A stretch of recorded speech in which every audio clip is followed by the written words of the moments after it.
Chapter 4 Sicilian message. Late that night, Michael and Kay were coming out of a theater.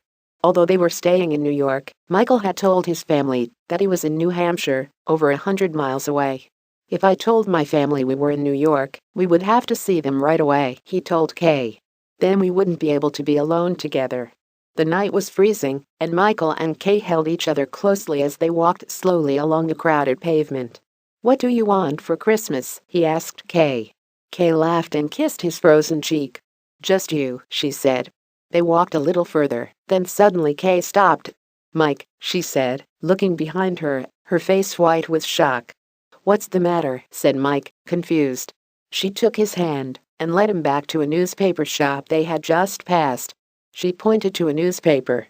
Michael picked it up. "Vito Corleone shot 5 times," he read on the front page. Opening it, he saw a photograph of his father. "Killers shoot underworld bosses." Without looking at Kay, he ran across the street to a public telephone and rang Sonny. "Sonny," he said. "It's Michael. Is he all right?" "We don't know yet, but he's hit bad, Mikey," his brother said. "Where have you been?" "We've been worried." Michael suddenly felt guilty about lying to his family about New Hampshire. "I called. Didn't Tom tell you?" "No." "But come home, Mikey. You should be with Mama. We need you." Michael put down the phone. Kay, who had followed him across the road, looked at him with tears in her eyes. Michael kissed her and hugged her tightly. Then, stepping away from her, he said, "Go back to the hotel, Kay. I've got to go home." As soon as Sonny had put down the phone, there was a knock on the door. "They say he's dead, Sonny," said Pete Clemenza as he came in. Sonny took him roughly by the collar and threw him against the wall. "Take it easy," Clemenza cried.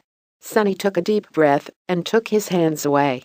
"I'm sorry," he said, and then asked, "How's Polly?" "Polly wasn't there. He was sick." "What do you mean? How many times has he been sick?" "I don't know," Sonny Clemenza said, half afraid, half confused. "3, maybe 4 times. Listen. I don't care how sick he is. I want you to bring him to my father's house now. Do you understand?" After Clemenza had gone, Sonny looked at his wife, who was standing nervously in the doorway, holding a crying baby. He hugged and kissed them both, trying to calm them down. Trying to calm himself down. Suddenly, the phone rang again. The voice on the other end was very soft, very gentle.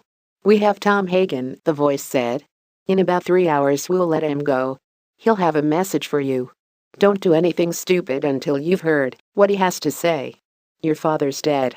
Let's all keep clear-headed about this, okay?" "Okay." Although he felt like shouting, Sonny spoke quietly. "I'll wait." He immediately left his house and crossed the private road to the one where his father lived. He found his mother in the kitchen. "Papa's hurt," he told her. "I don't know how bad." His mother just said, "I'll go and get ready. I might be able to see him." She didn't ask her son any questions. A Sicilian woman was taught never to ask men questions. Sonny took a mouthful of bread, went into his father's office and picked up the phone. "Tessio? I want 50 good men here right away." "What about Clemenza's people?" Tessio asked. "No. I don't want to use his men right now." Then he made a second call. This time it was to a friend of his who worked for the telephone company. "Farrell, I want you to do me a favor. I want you to check 2 phone numbers for me. Give me all the calls they made and received over the last 3 months. It's very important. Give me the information before midnight." He gave him Polly Gatto's and Pete Clemenza's numbers. Then he made a third call. He phoned Luca Brasi. But this time there was no answer. When Michael arrived, he found his father's house full of men he didn't know. He went into the living room, shook hands with a sad-looking Pete Clemenza, kissed Tom Hagen's wife on the cheek, then went into his father's corner room office. Sonny was sitting with Tessio, talking quietly. When he saw Michael, he stood up and ran towards him. "I'm really glad to see you," he said, hugging his brother warmly. "Mama's at the hospital with the old man.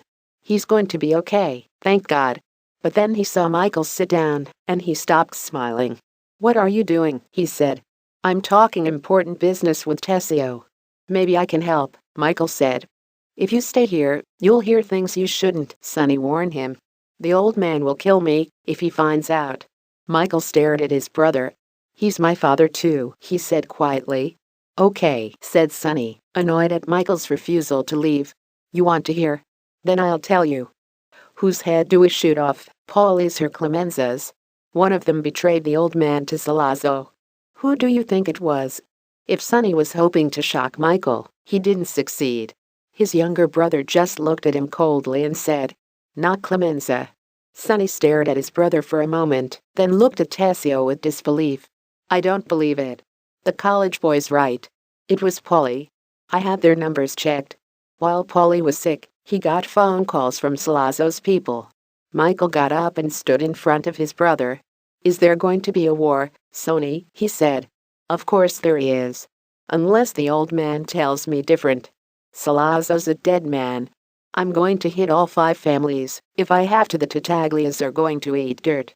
"Wait, Sonny," Michael said with a look of warning in his eyes. "This isn't how Papa would do it." Just then, they heard loud voices from outside the door and the sound of people laughing. Sonny, Michael and Tessio rushed out of the room and saw Tom Hagen standing at the front door, hugging his wife and smiling. Sonny, Tom, Clemenza, and Tessio sat in the Godfather's office, talking. They were planning to kill Salazzo, wondering where Luca Brasi was, thinking about what to do if the Godfather died. Michael sat by the desk, listening to the conversation, but not permitted to speak. There was a knock at the door, and Paulie Gatto came in. He was blowing his nose and looked very ill. "There's a man at the gate," Paulie said, looking at Sonny. "He's got something for you." Sonny sent Tessio out to see what it was. Then he smiled at Paulie. "Are you okay, Paulie?" he asked. "Why don't you go to the kitchen and get something to drink? You look terrible." When Paulie had gone, Sonny turned to Clemenza. "I want you to kill him tomorrow," he said. "He betrayed the old man to Salazzo. I don't want to see him again." Clemenza hid his surprise and just nodded. To him, it was just a job. Then Tessio came into the room. He was carrying something inside a large piece of brown paper. He gave it to Sonny and stepped back. Sonny opened the paper. Inside, there was Luca Brasi's jacket. And inside the jacket, there was a dead fish. Sonny looked up at Tessio, confused. "What's this?" he asked. "It's a Sicilian message," Tessio said in his deep, but strangely gentle voice. "It means that Luca Brasi sleeps with the fishes." Chapter 5 Seeds of Revenge. The next night, before going to visit his father in hospital, Michael had dinner with Kay in the hotel. They didn't talk much. Kay kept looking across the table at him, worried by his silence. Finally, he put down his glass of wine, stood up and said, "I have to go. Can I come with you?" Kay said, staring at her food. "There'll be policemen at the hospital," Michael said, putting on his coat. "Reporters too. I don't want to get you mixed up in this." Kay looked at him sadly. She understood that, since the shooting of his father, he was different. He was more distant from her. "When will I see you again?" she asked quietly. Michael found it difficult to look her in the eyes. "Go back to your parents and I'll call you," he said. But Kay repeated her question. "When will I see you again?" This time, Michael looked at her. "I don't know," he said, touching her gently on the shoulder. Then, without another word, he left her sitting alone at the table and walked towards the door. When Michael got out of the taxi, he was surprised to see that the street outside the hospital was quiet and empty. When he climbed the steps and went through the front door, he was even more surprised to find that there was nobody inside the hospital either. "Where are Tessio's and Clemenza's men?" he thought nervously as he took the lift up to the 4th floor. There was nobody outside his father's room. Michael opened the door slowly and walked inside. His father was lying in bed. Glass bottles hung next to him. As Michael stood by the bed and looked down at his sleeping father, he heard a noise behind him in the doorway. He turned quickly. It was only a nurse. "What are you doing here?" she whispered angrily. "I'm Michael Corleone. This is my father. There's nobody here." "What happened to the guards?" "Your father had too many visitors. The police came and made them all leave 10 minutes ago." Michael thought quickly.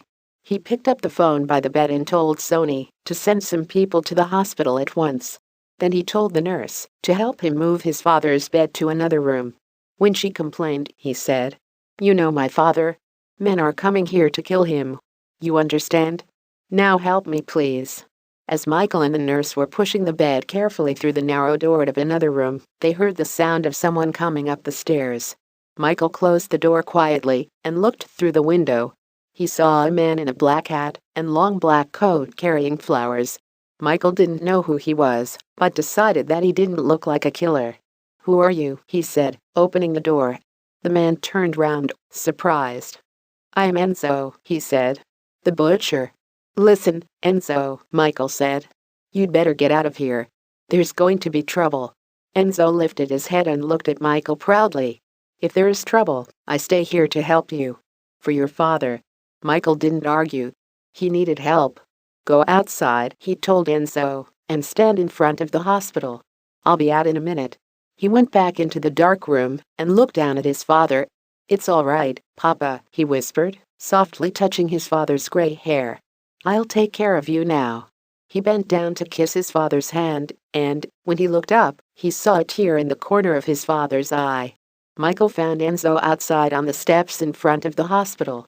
He threw Enzo's flowers away, turned up the collar of Enzo's coat, and told him to put his hand in his pocket, as if he had a gun. They waited nervously in the icy cold and dark. A few minutes later, the silence was broken by the soft sound of an engine moving slowly along the street. Michael and Enzo held their breath as a long black car appeared in front of the hospital gates and stopped. Shadowy shapes of men in hats moved inside the car. They seemed to be talking to each other. Then the car moved quickly away. Michael smiled at Enzo. "You did well," he said. Enzo smiled and took out a packet of cigarettes, but his hands were shaking. Michael lit a cigarette for him. To his surprise, his own hands weren't shaking at all. He felt completely calm. Suddenly, there was the sound of police cars, and the street outside the hospital was filled with policemen. "Good old Sonny," Michael smiled as he walked down the steps to meet them. What happened next took him completely by surprise. Two policemen took him roughly by the arms, while a third policeman searched him. A huge police captain with a strong red face and white hair walked towards him.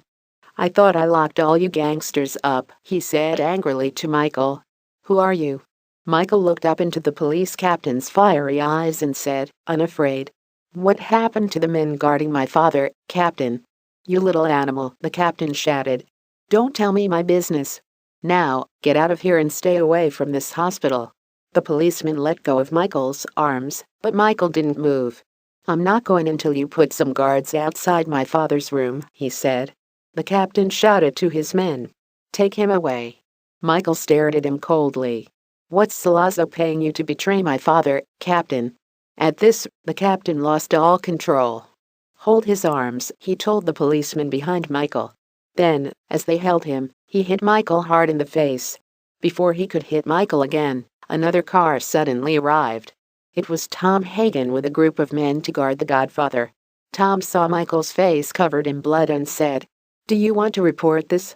Michael had trouble talking, but he managed to say, "That's okay, Tom. It was an accident." As he spoke, he didn't take his eyes off the police captain. He tried to smile.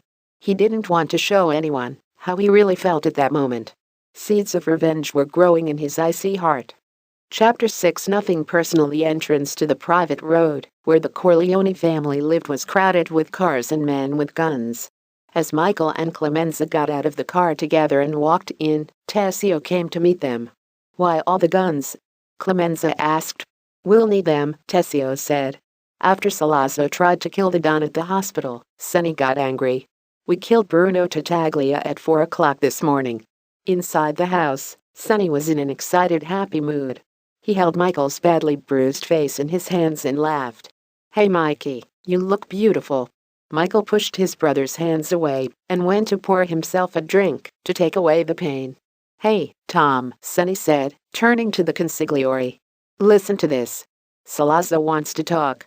He wants us to send Michael to hear his offer." Tom looked worried. Sonny was talking and laughing, as if it was all a joke. "Perhaps we should hear what Salazzo has to say," he said. "We don't want another war." Sonny stopped smiling at once. "No," he said, suddenly angry. "No more. Not this time. No more meetings. No more Salazzo tricks. I want Salazzo dead. If not, we'll have a war." You're taking things too personally, Tom said, getting angry too. This is business. I don't want your advice, Sonny said. I just want you to help me win, all right? When everybody had calmed down, Tom explained to Sonny why he thought killing Salazzo was a bad idea. Salazzo's paying the police captain who hit Michael a lot of money. His name's McCluskey. He's agreed to be Salazzo's bodyguard at the meeting. Now you must understand, Sonny, that you can't kill Salazzo while he's with McCluskey. Nobody's ever shot a New York police captain. It would be a disaster. All the 5 families would come after you. All our important friends would disappear. We'd have no friends in the world. We'd be finished. Sonny listened to Tom carefully and finally agreed to wait. But Michael, who had heard the whole conversation from his armchair, said, "We can't wait." Sonny and Tom stared at him in surprise, but Michael went on thoughtfully. "We've got to kill Salazzo before he kills Papa." Tom thought for a moment and then said quietly, "Mike's right. But you just told me we can't kill him because of McCluskey," Sonny said, waving one arm angrily at Tom. "They want to have a meeting, right?" Michael began to take control of the conversation. "Find out where it's going to be. If Clemenza can think of a way of hiding a gun there, I'll kill them both." There was a long silence as everybody looked at each other in disbelief at what they had heard Michael say. Then Clemenza left, closely followed by Sonny and Tessio. Only Tom looked serious. He knew that Michael wasn't joking. "Hey," Sonny laughed, walking up and down in front of Michael, who sat strangely still in his armchair looking straight in front of him. "What are you going to do? Nice college boy. You want to kill a police captain because he hit you in the face? This is business. You're taking it too personally." Tom smiled to himself. He had used those exact words to Sonny minutes earlier. Michael became angry. This is a policeman who's mixed up in drugs. He's dishonest. He turned to Tom. "Listen, if he's killed, our friends in the newspapers will make a good story out of it. Isn't that true, Tom?" Tom looked at Michael thoughtfully for a second before saying, "You might be right. All right, all right." Sonny held up his hands. He gave Michael a long hard look, then shook his head, as if he didn't want to hear what he was saying. "Okay, we'll do it. Clemenza will teach you everything you need to know. We'll take care of everything. When it's over, things'll be very bad, but that'll be our problem. You'll be out of it, Mikey. We'll make you disappear for a nice long holiday until things calm down." He looked at Michael and added in a quiet voice filled with respect for his younger brother, "You can do it, Mikey. I know you can." Michael smiled. He was beginning to feel a real Corleone at last. "I learned things from my father too," he said. Eventually, after a lot of nervous preparation, the meeting between Michael and Salazzo was arranged.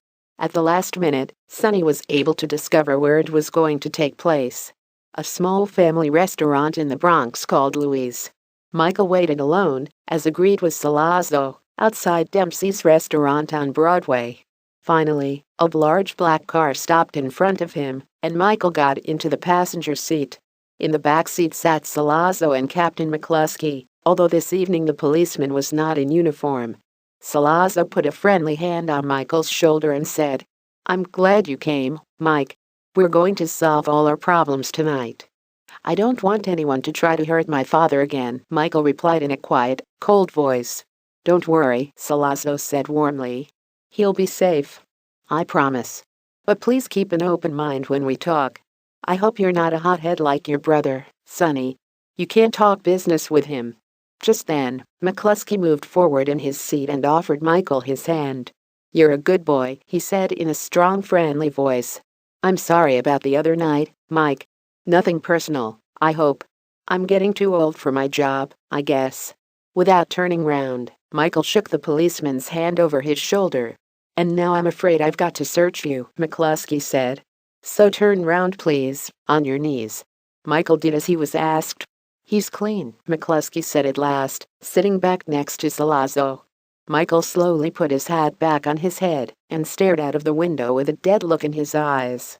Half an hour later, McCluskey, Salazzo, and Michael were sitting at a small round table in the middle of a quiet restaurant. "How's the Italian food here?" McCluskey asked Salazzo with real interest. "Good," Salazzo replied. "The best in the city. When the waiter had poured wine into their glasses, Salazzo began to talk to Michael in Italian. "I have great respect for your father," he said. "What happened between him and me is just business. His thinking is old-fashioned. Let's forget these disagreements. I want peace." Michael tried to reply in Italian, but he couldn't think of the words. So he spoke English instead. "You must promise me that no one will try to kill my father again." Salazzo looked at Michael in wide-eyed innocence. "You think too much of me," he said. "I'm the one in danger, not your father. I'm not as clever as you think. All I want is peace." Michael looked at McCluskey. The policeman seemed more interested in his food than the conversation. He turned back to Salazzo, thought for a moment, then said, "I have to go to the bathroom. Is that okay?" "No problem," said McCluskey. But Salazzo didn't like it. When Michael stood up, he stopped him and searched him very carefully. Finally satisfied that Michael wasn't carrying a gun, he sat down again. "Don't take too long," he said, staring at Michael moodily. Michael found the gun hidden in the toilet. Clemenza had done his job well. He pushed the gun into the top of his trousers, buttoned his jacket, took a few deep breaths to calm himself down, and returned to the restaurant. Salazzo was sitting with his back to him, smoking a cigarette. McCluskey looked at Michael out of the corner of his eye, but went on eating. Salazzo turned round. Michael walked back to his chair and sat down. Salazzo began talking again in Italian, but Michael couldn't understand a word. He wasn't listening. All he could hear was the sound of his heart, the thunder of blood between his ears. Somewhere behind the restaurant there was the sound of a train. It was getting louder. McCluskey went on eating greedily. Salazzo moved his face closer to Michael's to talk above the noise of the train. Now was the moment. Now. Michael jumped to his feet, pulled the gun from his trousers, pointed it straight at Salazzo's head and fired. The bullet hit Salazzo between the eyes. McCluskey stared at Salazzo in surprise, as if watching something far away. He did not seem to realize his own danger. His fork was halfway to his mouth. He was just beginning to understand what was happening when Michael fired at him. The shot was bad. It hit McCluskey in the throat. He dropped his fork, put his hands to his neck, and began to cough up food and blood. Very carefully, very coolly, Michael fired the next bullet straight into the policeman's brain. McCluskey stared at Michael for a second, then fell forward, his head hitting the table with a crash. Michael turned away. He let the gun fall from his hand, and, looking straight in front of him, he walked quickly out of the restaurant, round the corner, and into the car, where Tessio was waiting to drive him away.